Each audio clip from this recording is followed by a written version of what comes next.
Good afternoon, paddlers around the world. This is Gary again with another paddling video from the California Center for Research on Advanced Paddling, coming to you this time with a new perspective on paddling from our land-based laboratory in the beautiful Playa del Rey neighborhood of Los Angeles. It's been said that the three most important things about real estate are location, location, and location. I think some would say that the three most important things about Surfski kayak paddling are rotation, rotation, and rotation. So we're going to take a look at rotation from a new perspective, I think, and actually we will be looking at demonstrating three types of rotation. So rotation, rotation, and rotation does make sense. So let's get going here. I'm going to have to speak up, but the camera's on the ceiling and I'm down here. But we're going to look at rotation. The first type we're going to look at is what I'm calling hip rotation. And that is just what it says it is. It's rotating the hips.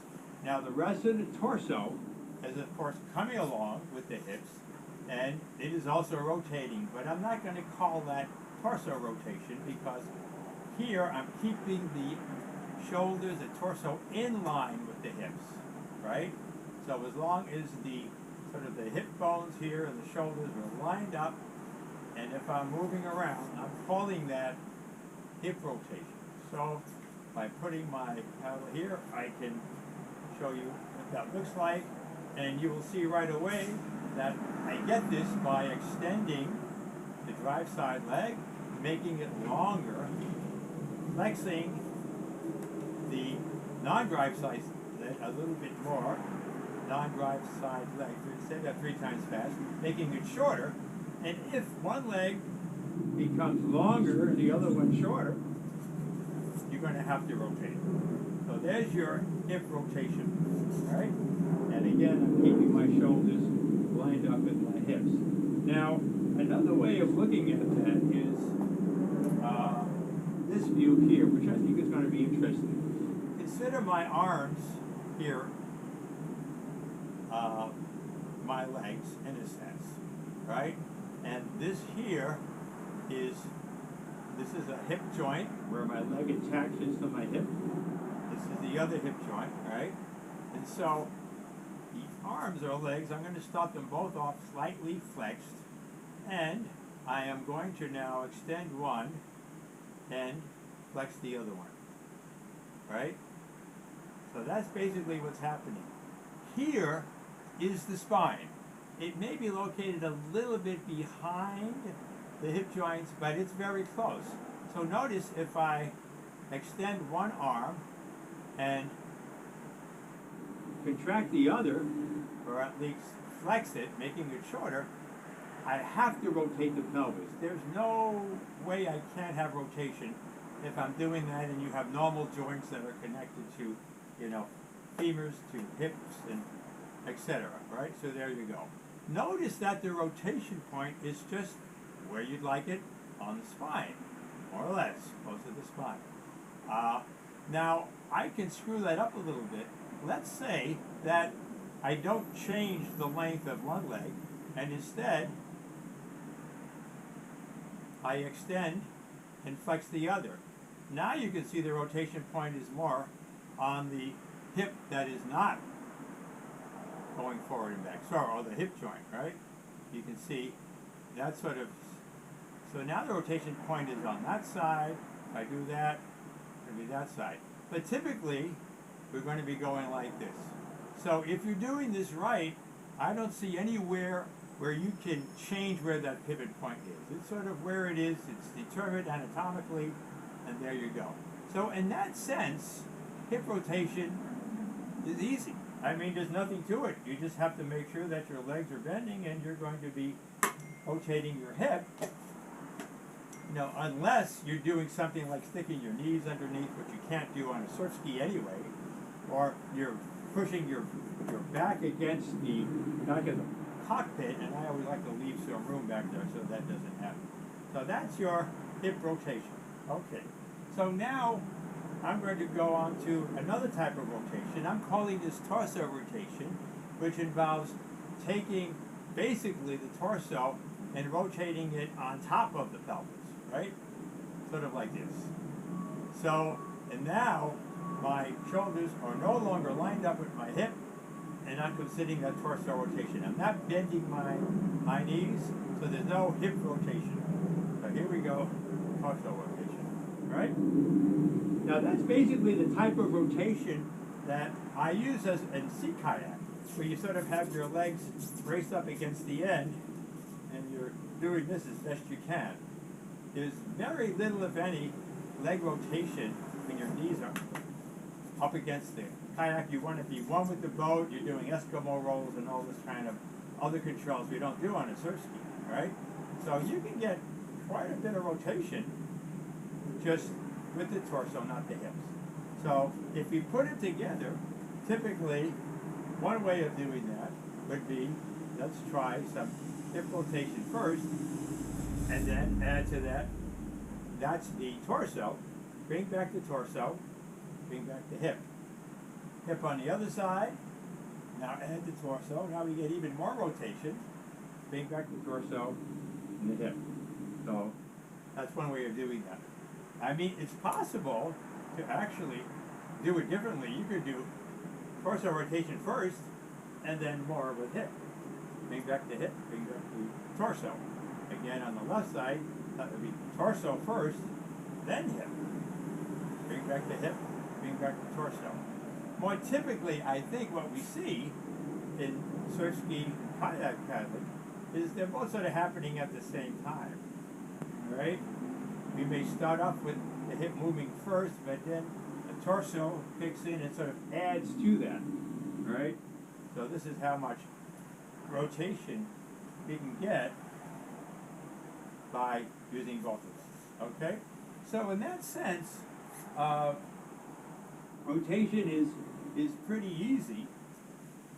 I'm getting my notes up here. In the sense that if you are moving your legs forward, extending and flexing, you're going to have to get hip rotation if you have your boat set up properly, put your foot brace, and you're not pushing against the back, okay? Using this analogy here again, what I make sure to do is with one leg fully extended, I make sure that there is room back here between my back of my butt cheek there and the back of the cockpit.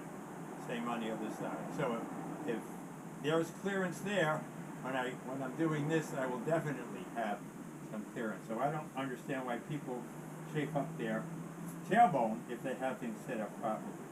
So that's one thing there. So that's the hip rotation. We're adding the torso rotation to this. And I showed you how we could do it in different ways. I said that the hip rotation is sort of easy because if you're setting it up properly, you're going to do it. There's no way you can't rotate your hip doing this, right?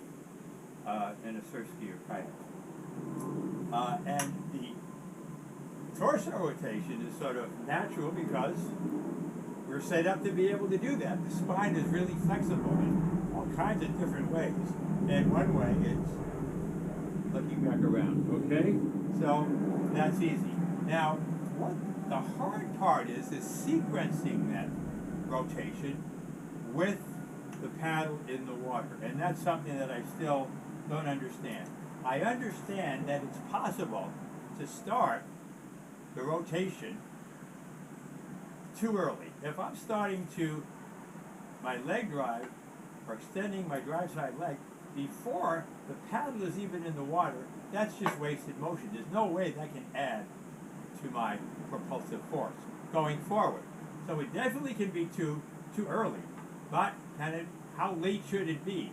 Should I start when maybe take this as the surface of the water when I first touch?